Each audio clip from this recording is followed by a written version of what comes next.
Buenas tardes. Buenas tardes. Bueno, ¿cómo en realidad se están organizando para poder, de alguna manera, atacar rápidamente la emergencia en Filipinas?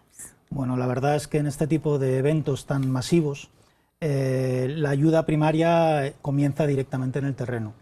Una de las cosas que nos hacen específicas como organización es que estamos en 189 países presentes. Y eso facilita que el trabajo ya se pueda ir llevando a cabo desde las primeras horas, incluso los minutos de ocurrir el evento. ¿Cómo se hizo entonces? ¿Qué fue lo primero que se trabajó o qué es lo primero que se está trabajando? Primero, salvar vidas. Lo más importante en las primeras 24 hasta las 74 horas son salvar vidas. Equipos de rescate, entonces, en el exactamente, lugar, salvación, ¿no? Revisando escombros. Exactamente. Tenemos que tener en cuenta que en este tipo de situaciones, por lo general, lo que ocurre es que todos los sistemas de respuesta se ven sobrepasados, por eso ocurre el desastre. La prevención no es suficiente como para poder responder, y ahí es donde tenemos que actuar con todos los equipos necesarios. Para eso, durante muchos años hemos estado poniendo en muchos países, preposicionando stocks de emergencia, que son ahora utilizados cuando hay una emergencia inmediata. Tenemos un fondo internacional de reserva para este tipo de eventos, ya hemos anticipado $500,000 para que estos puedan ser invertidos de manera inmediata en la intervención.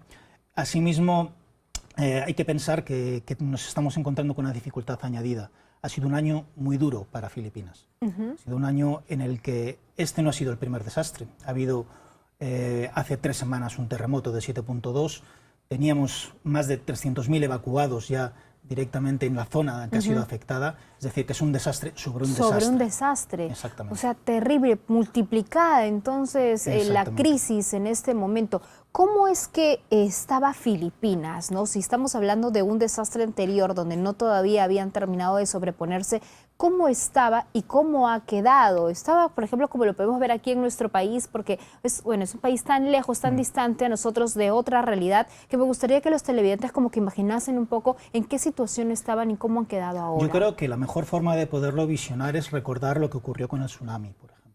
Aquellas imágenes de devastación que vimos con el tsunami, seguramente podamos verla en los siguientes días en los medios de comunicación. Ha sido muy devastador. Los primeros equipos que están haciendo las evaluaciones en el terreno nos están mostrando un panorama absolutamente terrible, en realidad. ¿Es verdad que todos los edificios, incluso de instituciones, del gobierno, todo se ha perdido, todo ha colapsado? Hombre, habrá que esperar a cuáles son las primeras estimaciones, porque evidentemente el problema en este tipo de casos es que la información viene a cuentagotas y es muy difícil cuando es una dimensión tan grande tener una visión amplia de las cosas. Pero te puedo poner, por ejemplo, que la filial de la Cruz Roja de Filipinas fue destruida. O sea, pero destruida estamos hablando de todo, cero, sí. inhabitable. Sí, hay hospitales que están completamente inhabilitados, la verdad es que la situación es bastante dramática. El aeropuerto también, ¿verdad? El aeropuerto, sobre todo el aeropuerto de Tacloban, está muy afectado. Creo que en las imágenes se ve también cómo es difícil llegar a poder aterrizar ahí y cómo esos aviones aterrizan precisamente en una zona absolutamente devastada. ¿Y esto complica el hecho de llegar con ayuda vía aérea? Absolutamente. Esto evidentemente hace que la logística sea mucho más difícil, evidentemente. Y estas horas son críticas, las primeras horas son absolutamente críticas, sobre todo desde el punto de vista de proveer alimentación, agua y saneamiento y salvar vidas, que es un poco lo que comentábamos antes como una función principal, y luego también de atender en lo que es el aspecto de salud. Ahora, ¿hablamos de todo Filipinas o de una zona? ¿Cuánto en sí? Hablamos de una zona, yo ahora sería un poco cauto, porque evidentemente hasta que no tengamos todas las cifras sería un poco duro. Evidentemente, el hecho de lo que ha sido el circuito que ha tenido este ciclón, aquello donde ha pasado, aquella parte donde ha pasado, digamos, lo que es el ojo del huracán, habrá sido mucho más afectado, entonces habrá que ver cuáles son las expectativas, pero estamos hablando de más de 30 provincias, o sea que es muy amplio. Sí, es un radar bastante amplio. Quiero invitarlo, señor Barrera, a ver la siguiente nota, porque en medio de los escombros está pues el dolor de las personas que buscan a sus seres queridos en medio del drama, ¿no? Vamos a ver la siguiente cosas nota. En Filipinas, señor Barrera, definitivamente el tema de la ayuda, esto es importante porque hay muchas personas que comentan de que llega lentamente. Imagino que es bueno por los problemas de la distribución, por acopiar en sí todo el tema alimentario que se está llevando. y también porque es difícil llegar, ¿no? El aeropuerto está destruido y es difícil llegar. ¿Cómo entonces enfrentamos esta realidad? Claro, piensen en la magnitud de este evento.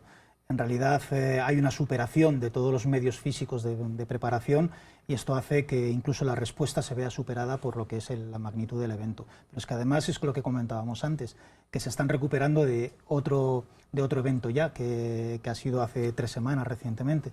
Entonces hace que toda la distribución sea muchísimo más difícil. ¿Qué es lo que se está mandando en prioridad? ¿Qué es lo que se está enviando? Alimentos, aguas, materias de agua y saneamiento. Pues nosotros, por ejemplo, estamos enviando lo que nosotros llamamos las unidades de respuesta a emergencias en dos ámbitos, sobre todo principales, que es el mantenimiento de la salud. Estamos enviando hospitales de campaña, estamos enviando sistemas de agua y saneamiento, más de 21 potabilizadoras han sido enviadas ahora recientemente desde Madrid, y equipos de intervención que lo que tienen que hacer es evaluar las necesidades inmediatas de la población. ¿Dónde duerme esta gente? ¿Dónde puede cobijarse si no tiene casa? Pues la mayoría de ellos en los 1.300 albergues que están disponibles y el resto, desgraciadamente, en la intemperie. No hay otra opción. No hay otra opción. Evidentemente no, y muchos de los albergues seguramente hayan sido afectados. No desconozco porque no estoy allí, pero... No, sí, me imagino que es bastante difícil. Otra de las preocupaciones de la gente es el tema de los muertos, los cadáveres que aún están entre los escombros y dice que están en la calle. ¿Esto es un problema? ¿Puede convertirse en un foco infeccioso? No tanto. Yo creo que esto es un poco uno de los mitos de los desastres. Cuando piensa que al final los muertos van a generar enfermedades. En realidad, si los muertos tienen enfermedades ya de por sí son las que generarán la transmisión, pero por lo general el cuerpo en sí mismo, la degradación del mismo, no tiene por qué generar enfermedades. Suele ser mucho más duro, y esto es nuestra experiencia, por ejemplo, en el tsunami, recuperar a las familias del hecho de enterrar en fosas comunes a familiares con cal, que luego no pueden ser reconocidos. Creemos que en este caso lo que hay que hacer es una buena distribución y una buena recogida de estos cuerpos, lo cual es muy complicado, es muy difícil y muy duro hacerlo. ¿Y quién se encarga de toda esa labor? ¿El mismo Estado? El Estado es el primer responsable de la respuesta, evidentemente, pero todos tenemos, todas las organizaciones humanitarias, tenemos una cierta responsabilidad también en saber cómo enviar mensajes a la población de tranquilidad a este respecto en cuanto a lo que es la difusión de enfermedades, y al mismo tiempo tenemos la responsabilidad algunas organizaciones de atender lo que es el manejo de cadáveres.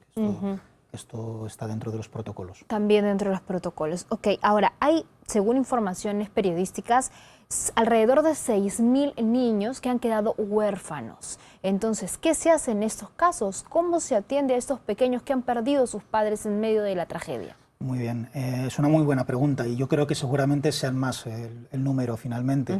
Estos son evidentemente cifras iniciales. Algunas organizaciones, por ejemplo el Comité Internacional de la Cruz Roja, que forma parte de nuestro movimiento internacional, tienen programas para lo que se llama reunificación familiar.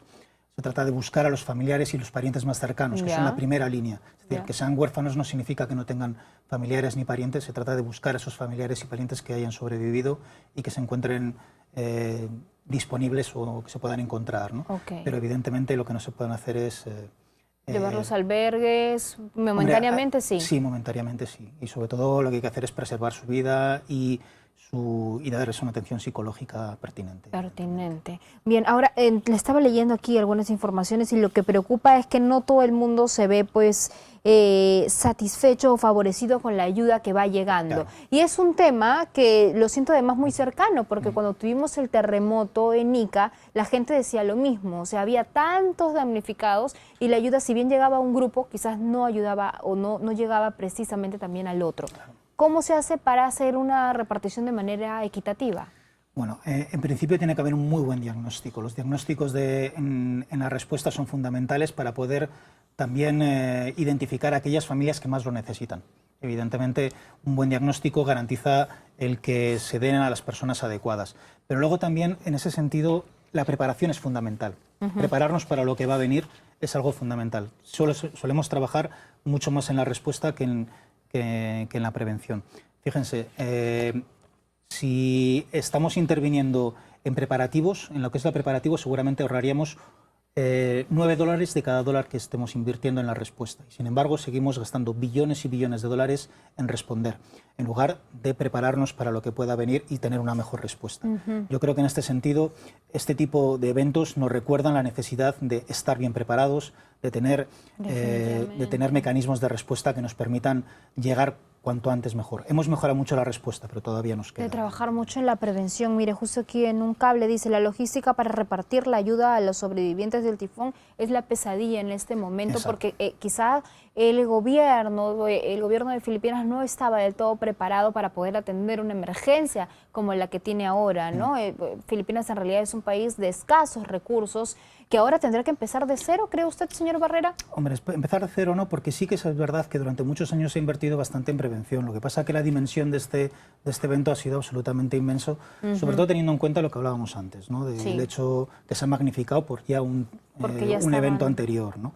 Pero es verdad que no es una situación socioeconómica adecuada para responder a un desastre y necesitarán muchísima ayuda. La contribución de la población mundial para poder responder a este evento es necesaria.